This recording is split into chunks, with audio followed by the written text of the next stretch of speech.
अस्सलाम वालेकुम dear student. आज मैं आपके साथ स्कूल बेस्ड असेसमेंट ग्रेड 7 की साइंस का पेपर शेयर कर रही हूँ फर्स्ट टर्म का। और आपने इस पूरे पेपर को अच्छी तरह से अंडरस्टैंड कर लेना है। इंशाल्लाह आपको यही पेपर आएगा। लेकिन आपको पता है इसमें 6 वर्जन है। अगर आपको कोई और भी वर्जन का पेपर आता है तो उसमें भी थोड़ी बहुत चेंजिंग होती है। बाज़-औक़ात MCQs वही होता है और उसके ऑप्शन चेंज कर देते हैं, या ऑप्शंस चेंज हो तो ऊपर सा क्वेश्चन जो है वो थोड़ा सा चेंज कर देते हैं, थोड़ी सी लेकिन चेंजिंग होती है। लेकिन अगर आप किसी एक वर्जन को भी अच्छी तरह अंडरस्टैंड कर लेते हैं तो आपको बहुत हेल्प मिलती है। तो आपने वीडियो को एंड तक लाजमी देखना है। मैं साइंस का पूरा पेपर आपको अच्छी तरह समझा दूंगी, तो आपको याद करने में भी काफ़ी आसानी रहेगी। तो चलिए स्टार्ट करते हैं। क्वेश्चन नंबर 1 है, the sequence of entering the air in the human respiratory system. जो हमारे हवा है, एयर है, वो हमारे अंदर एंटर होती है तो वो उसके जो है ना वो किस किस पार्ट से गुजरती हुई हमारे जो है वो लंग्स तक पहुंचती है। तो वो सारे पार्ट्स की अरेंजमेंट है। तो सबसे पहले नोज़ में जाती है, उसके बाद लेरेंक्स में, और उसके बाद क्वेश्चन मार्क है और वहाँ पे आएगा ट्रेकिया। ट्रेकिया हमारी जो नाली होती है तो सांस की, उसके अंदर वो चला जाएगा और वहाँ से फिर ब्रोंकाई, ब्रोंक्यूल्स और एल्वोलाई। तो इसका ऑप्शन बी इज़ करेक्ट है। क्वेश्चन नंबर 2 है, identify the label part x in the given image. ये जो इमेज एक हार्ट का इमेज बना हुआ है, इसमें ये जो एक्स पार्ट है इसका बताना है कि कौन सा है। तो ये हमारा राइट वेंट्रिकल है। Option a is correct. Question number 3, controlling the direction of blood flow in the heart is a function of valves. जो हमारे दिल के अंदर जो नालियां हैं उनमें उनके आगे वॉल्व्स लगे होते हैं जो बंद होते हैं और खुलते रहते हैं, और उससे खून के बहाव को कंट्रोल करते हैं। जब किसी हार्ट के एक खाने में खून आ जाता है, ब्लड आ जाता है, तो फिर वो वाल्व्स बंद हो जाता है ताकि ब्लड वापस वहाँ से बाहर ना निकले। तो इस तरह से वॉल्व जो लगे होते हैं वो उसको कंट्रोल कर रहे होते हैं, ब्लड की डायरेक्शन को। विच part of the leaf help in the exchange of gases. Question number 4। तो आपको पता है जो लीफ होते हैं, पत्ते होते हैं, उनके नीचे वाली साइड पे छोटे छोटे सुराख होते हैं जिनको हम स्टोमेटा कहते हैं, और वहाँ से गैसों का तबादला होता है। यानी वहाँ से वो कार्बन डाइऑक्साइड हवा से ले रहे होते हैं अंदर, और ऑक्सीजन जो है वो बाहर निकाल रहे होते हैं फोटोसिंथेसिस के प्रोसेस में, और इसी तरह रेस्पिरेशन में उलट हो रहा होता है। क्वेश्चन नंबर 5 है, transpiration from the leaf take place through stomata. तो ट्रांसपिरेशन जो है वो लीव्स के जो निचली साइड पे छोटे छोटे होल्स होते हैं जिनको हम स्टोमेटा कहते हैं, और उन्हीं स्टोमेटा से लीफ के अंदर जो एक्स्ट्रा पानी होगा तो पानी के छोटे छोटे ड्रॉप्स उन्हीं स्टोमेटा में से बाहर आए होते हैं, और इस प्रोसेस को हम ट्रांसपिरेशन कहते हैं। तो क्वेश्चन नंबर 6 है, which of the following is negatively charge particle. तो ये इलेक्ट्रॉन होते हैं, एक एटम के अंदर जो इलेक्ट्रॉन्स होते हैं उनके ऊपर नेगेटिव चार्ज होता है। तो option a is correct. Then question number 7, the sum of proton and neutron in an atom is called mass number. एक एटम के न्यूक्लियस के अंदर जो प्रोटॉन और न्यूट्रॉन्स होते हैं उनको प्लस करें तो वो हमारे पास मैस नंबर आता है। Question number 8, atomic structure of which element is shown in the image. ये जो इमेज बना हुआ है एक एटम है, उसके शेल्स दिखाए गए हैं, उनके अंदर इलेक्ट्रॉन्स हैं, और उसके न्यूक्लियस के अंदर 8 प्रोटॉन और 8 न्यूट्रॉन है, और शेल्स के अंदर 8 ही इलेक्ट्रॉन है। तो ये हमारा है oxygen atom. Option B is correct, क्योंकि उसमें 8 इलेक्ट्रॉन होते हैं और 8 प्रोटॉन और 8 ही न्यूट्रॉन होते हैं। क्वेश्चन नंबर 9 है, identify the disease caused by fungi. Fungi से कौन सी डिजीज होती है। तो वो option B is correct. Ringworm disease जो है वो फंजाई की वजह से होती है। Question number 10, which type of immunity does a person have at birth. Birth के टाइम पे जब किसी बेबी की पैदाइश होती है तो उस वक्त उसके अंदर जो इम्यूनिटी होती है उसको इन्नेट कहते हैं, यानी उसके अंदर जो पैदाइशी तौर पे अल्लाह ताला ने बीमारियों से लड़ने की एक ताकत दे दी है उसको, तो वो उसको इन्नेट कहते हैं। इन तमाम MCQs की भी मैंने वीडियो में शेयर कर दी है। अब हम अपना सब्जेक्टिव पार्ट स्टार्ट करेंगे, लेकिन इससे पहले मेरी आपसे एक छोटी सी रिक्वेस्ट है कि मेरा चैनल ज़रूर सब्सक्राइब कर दें और वीडियो को लाइक भी कर दिया करें, और बेल नोटिफिकेशन को ऑल पे कर दें ताकि जैसे ही कोई वीडियो अपलोड हो आप तक पहुंच जाए। अब हम सब्जेक्टिव स्टार्ट करते हैं, और इसमें मैं आपको सारे क्वेश्चंस 1 बाय 1 समझा दूंगी। इससे आपको याद करने में आसानी होगी। आपने वीडियो को एंड तक लाजमी देखना है। क्वेश्चन नंबर 11 है, which part of the stem help to reduce the water loss. Stem का वो कौन सा पार्ट है जिससे वाटर लॉस कम होता है, यानी पानी कम वेस्ट ज़ाया होता है। तो many plant have a waxy layer of cuticle, बहुत सारे प्लांट हैं जिनके इर्द गिर्द, उनकी स्टेम के इर्द गिर्द एक क्यूटिकल की एक लेयर होती है, यानी एक हार्ड किस्म की तय होती है। जैसे आपने देखा है दरख्तों के इर्द गिर्द हार्ड किस्म की छाल होती है, तो उससे जो है वो वाटर लॉस कम होता है। How do plant translocate food from leaves to different parts. आपको पता है जो प्लांट्स के अंदर उसके पत्तों में खुराक तैयार होती है, फोटोसिंथेसिस की मदद से वहाँ पे ग्लूकोज तैयार होता है, और वो जो फूड तैयार होती है वो प्लांट के बाकी हिस्सों तक भी पहुंचाई जाती है। कैसे, ये हमने एक्सप्लेन करना है। The movement of food in plants can be explain by pressure flow hypothesis. तो हम फूड की इस मूवमेंट को प्रेशर फ्लो हाइपोथेसिस के ज़रिए एक्सप्लेन कर सकते हैं। और according to this hypothesis water from the nearby xylem enters the phloem. आपको पता है जो प्लांट की जो स्टेम होती है उसके अंदर जाइलम नालियाँ भी होती हैं और फ्लोएम नालियाँ भी होती हैं। जाइलम नालियों के ज़रिए वाटर ऊपर की तरफ जा रहा है, जो हमने पौधे को पानी दिया है तो वो रूट्स एब्जॉर्ब करके जाइलम नालियों के ज़रिए उसको ऊपर की तरफ भेज रही हैं। और जो फ्लोएम नालियाँ हैं उनकी मदद से जो पत्तों में खुराक तैयार हुई थी उनकी मदद से वो खुराक फ्लोएम नालियों के ज़रिए नीचे की तरफ आ रही है। अब वो नालियाँ क्योंकि साथ साथ है जाइलम फ्लोएम, तो जाइलम में से कुछ वाटर जो है वो फ्लोएम में भी एंटर हो जाता है और उसके अंदर जो फूड थी उसके अंदर मिक्स हो जाता है और वो मिक्स होके एक सोल्यूशन सा बन जाता है। ये जो सोल्यूशन होता है ये एक प्रेशर सा क्रिएट कर देता है फ्लोएम के अंदर, तो वो फिर उस प्रेशर की मदद से उसको धक्का लगता है और वो जो है वो प्लांट्स के बकिया हिस्सों की तरफ मूव करने लगता है। This pressure is created by difference in the amount of water in phloem and near by water. और ये जो प्रेशर है वो इसलिए क्रिएट होता है क्योंकि उनके अंदर फूड ज़्यादा होता है, वाटर कम होता है, जबकि बाहर वाले जो पार्ट्स हैं उनके अंदर वाटर ज़्यादा है। तो वो वाटर एक तरफ ज़्यादा है एक तरफ कम है, तो वो प्रेशर फ्लो मैकेनिज़्म उसके ज़रिए जो है वो फिर फूड जो है वो मूव करना हो जाता है और transported to the part where it is needed. उन पार्ट्स की तरफ वो चला जाती है फूड जहाँ पे उसकी ज़रूरत होती है। नेक्स्ट हमारा क्वेश्चन है explain the process of absorption of water in the plants through roots. Plants की जो रूट्स होती हैं वो किस तरह से वाटर को एब्जॉर्ब करती हैं। नंबर 1 है the water enter the plant body through its root. Water जो है वो प्लांट बॉडी के अंदर उसकी रूट्स के ज़रिए एंटर होता है।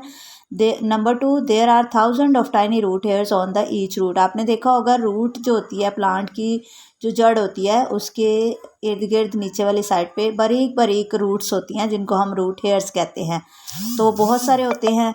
Number 3 the soil surrounded the root has higher amount of water and mineral than inside the root cell.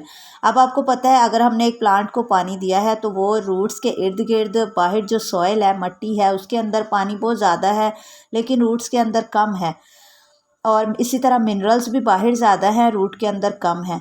तो बाहर चीज़ें ज़्यादा है और रूट के अंदर चीज़ें कम हैं, तो आपको पता है जो डिफ्यूजन का प्रोसेस है वो ज़्यादा से चीज़ें कम की तरफ मूव करती हैं। तो क्योंकि बाहर वाटर ज़्यादा है मिनरल ज़्यादा है तो वो फिर रूट के अंदर की तरफ मूव करना शुरू कर देते हैं और इस तरह से वो एब्जॉर्ब होके जाइलम नालियों के ज़रिए फिर वो पौधे के तमाम हिस्सों तक पहुंच जाते हैं डिफ्यूजन के प्रोसेस के ज़रिए।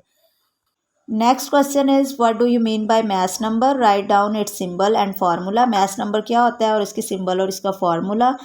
तो आपको पता है जो एक एटम है, एटम के अंदर न्यूक्लियस होता है, न्यूक्लियस के अंदर प्रोटॉन और न्यूट्रॉन होते हैं और न्यूट्रॉन प्लस प्रोटॉन हम उसको मैस नंबर कहते हैं और उसको ए से रिप्रेजेंट किया जाता है और इसका फार्मूला होता है mass number is equal to number of proton plus number of neutron. Next question write any two properties of electron proton and neutron. इन तीनों की हमने दो दो प्रॉपर्टीज़ बतानी है। तो सबसे पहले इलेक्ट्रॉन है तो इसकी 1 प्रॉपर्टी है electron revolve around the nucleus. जो इलेक्ट्रॉन होते हैं न्यूक्लियस के इर्द गिर्द रिवॉल्व गर्दिश करते हैं। Number 2 an electron has a negative charge और इलेक्ट्रॉन के ऊपर नेगेटिव चार्ज होता है। Number 3 its mass is extremely small. इसकी जो मैस है वो बहुत ही कम होती है, इसलिए जब हम इसका मैस नंबर किसी भी एटम का काउंट करते हैं कैलकुलेट करते हैं तो हम उसमें इलेक्ट्रॉन के मैस को शामिल नहीं करते क्योंकि वो बहुत मामूली होता है। तो मैस नंबर हमेशा प्रोटॉन और न्यूट्रॉन को प्लस करके निकाला जाता है। उसके बाद है प्रोटॉन। प्रोटॉन की हमने करैक्टरिस्टिक्स 2-3 बतानी है। अब proton has a positive charge, proton के ऊपर पॉजिटिव चार्ज होता है और जो नंबर ऑफ़ प्रोटॉन होते हैं किसी भी एटम के अंदर वो इक्वल होते हैं number of electron revolving around the nucleus. किसी भी एटम के इर्द गिर्द जितने इलेक्ट्रॉन होते हैं उतने ही उसके न्यूक्लियस के अंदर प्रोटॉन होते हैं, और इसका जो मास होता है प्रोटॉन का वो 1837 times greater than that of electron.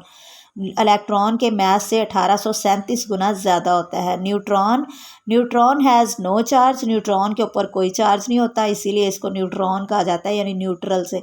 This neutral particle is also found in the nucleus of an atom, और ये भी एटम के न्यूक्लियस के अंदर मौजूद होता है neutron. The mass of neutron is almost equal to the mass of proton, और जो न्यूट्रॉन का मास होता है वो प्रोटॉन के इक्वल होता है almost. Question number 13, right names of any 3 viruses that can cause disease in human. आपने 3 ऐसे वायरसेस के नेम बताने हैं जो कि ह्यूमंस में डिजीज़ कॉज करते हैं, बीमारियां फैलाते हैं। तो ये पोलियो वायरस है, हेपाटाइटिस वायरस, कोविड-19 virus, smallpox virus, measle virus, common cold virus. तो आप इनमें से कोई से 3 आप याद करके लिख दीजिएगा। Right any 2 differences between active and passive immunity. Active और पैसिव इम्यूनिटी में 2 डिफरेंसेस हमने बताने हैं। तो नंबर 1 है active immunity is produced by body itself. Active immunity जो होती है वो एक बॉडी के अंदर खुद ब खुद ऑटोमेटिकली प्रोड्यूस होती है। इम्यूनिटी होती है किसी भी इंसान के अंदर जो बीमारियों के ख़िलाफ़ लड़ने की जो अल्लाह ताला ने हमें एक ताकत दी है उसको हम इम्यूनिटी कहते हैं। तो किसी भी इंसान के अंदर जो उसके अंदर इम्यूनिटी होती है उसको हम एक्टिव इम्यूनिटी कहते हैं। While passive immunity is adaptive immunity, लेकिन जो पैसिव इम्यूनिटी होती है वो अडेप्टिव इम्यूनिटी होती है, यानी वो किसी और से हमें मिली होती है। और नंबर 2 है active immunity is more effective while passive immunity is less effective. जो एक्टिव इम्यूनिटी होती है वो ज़्यादा अच्छी होती है, ज़्यादा इफेक्टिव होती है, उसका असर ज़्यादा होता है। जो पैसिव इम्यूनिटी होती है वो कम इफेक्टिव होती है, यानी उसका असर कम होता है। 3 है active immunity is long lasting while passive immunity is not long lasting. जो हमारी एक्टिव इम्यूनिटी होती है उसका असर ज़्यादा देर तक रहता है, लेकिन जो पैसिव इम्यूनिटी होती है उसका असर बहुत थोड़ी देर के लिए होता है। नेक्स्ट क्वेश्चन है पैसिव इम्यूनिटी को एग्जांपल के साथ एक्सप्लेन करना है। आपने इसको अच्छी तरह समझ लेना है कि पैसिव इम्यूनिटी क्या होती है। Passive immunity is a type of adaptive immunity. Passive immunity जो है वो अडेप्टिव इम्यूनिटी होती है, एक्वायर्ड, यानी जो हमने कहीं से हासिल की होती है। एक तो एक्टिव इम्यूनिटी है जो हमारी अपनी है, हमारी अपनी बॉडी के अंदर जो ताकत होती है बीमारियों के ख़िलाफ़ लड़ने के लिए, उसको एक्टिव इम्यूनिटी कहते हैं। और जो पैसिव है वो हमने कहीं से ली होती है, जैसे हमने कोई ताकत की मेडिसिन हम ले लेते हैं तो कुछ देर वो ताकत रहती है, उसके बाद वो ख़त्म हो जाती है। Which readymade antibodies are transfer to the individual. जो कि रेडीमेड एंटीबॉडीज़ किसी के अंदर हम एंटर करते हैं बॉडी के अंदर, एंटीबॉडीज़ कोई मेडिसिन वगैरह ये ले लें तो उससे हमें थोड़ी देर के लिए कोई ताकत मिलती है, तो वो हमारी पैसिव इम्यूनिटी होती है। Passive immunity is fast in providing immediate response. तो इसका हमें लेकिन फ़ायदा ये होता है कि ये फौरी तौर पे जो है वो थोड़ी सी हमारी ताकत शो कर देती है, और it is less effective and long lasting. लेकिन ये इफेक्टिव कम होती है और ये ज़्यादा अरसा नहीं चल सकती, बहुत थोड़ी देर के लिए आपके अंदर वो ताकत का एहसास रहेगा। The immunity produce by antibodies present in the mother's milk. अब ये इसकी एग्जांपल है कि एक जो बेबी होता है जो कि माँ का दूध पी रहा होता है, छोटा बच्चा है, तो उसको माँ से थोड़ी सी इम्यूनिटी मिल रही होती है। तो जैसे जैसे वो बड़ा होगा उसकी अपनी जो इम्यूनिटी है वो ग्रो होना शुरू होगी, और उससे फिर उसको लेकिन पैसिव इम्यूनिटी जो है वो कुछ चंद माह के लिए या 2-4 हफ्तों के लिए उसके काम आएगी और उसके लिए इफ़ेक्टिव होगी। Next question, write the role of gastric juice and lysozyme as a chemical barrier. जो हमारे मैदे की दीवारों के अंदर से एक जूस निकलता है, केमिकल निकलता है, उसे गैस्ट्रिक जूस कहते हैं, और इसके अलावा लाइसोजाइम होते हैं। इनको थोड़ा सा एक्सप्लेन करना है कि इनका क्या किरदार होता है। Gastric juices are secreted by lining of stomach walls. जो हमारे स्टमक की वॉल्स होती हैं यानी मैदे की दीवारें होती हैं, उनमें से कुछ केमिकल सा निकल रहा होता है जिसको हम गैस्ट्रिक जूस कहते हैं। और उसके अंदर होता क्या है, विच कंटेन हाइड्रोक्लोरिक एसिड। एक एसिड यानी तेज़ाब होता है hydrochloric acid HCl, which kills the pathogen present in the food. तो अगर हमने कोई फूड खाई है और उस फूड के साथ कुछ जरासीम भी हमारे अंदर चले गए हैं, पैथोजन जो नुकसानदेह जरासीम होते हैं, तो वो जो हाइड्रोक्लोरिक एसिड है वो उन जर्म्स को मार देगा, किल कर देगा। उसके बाद है लाइसोजाइम। लाइसोजाइम एक एंजाइम है, एक केमिकल है जो कि प्रोड्यूस्ड इन टीयर्स, हमारे टीयर्स यानी आंसुओं में प्रोड्यूस होता है, पर्सपायरेशन पसीने में भी होता है, and saliva breaks the bacterial cell wall. और ये हमारे सलाइवा में यानी कि थूक में भी होता है। और ये क्या करता है कि जब भी हम कोई फूड वगैरह खाते हैं तो उसके अंदर जो जर्म्स हैं, जो बैक्टीरिया है, उनकी सेल वॉल, जो बैक्टीरिया की बाहर वाली आउट बाउंड्री है सेल वॉल, उसको ब्रेक कर देगा, which leads to their death, जिससे वो बैक्टीरिया ख़त्म हो जाएंगे।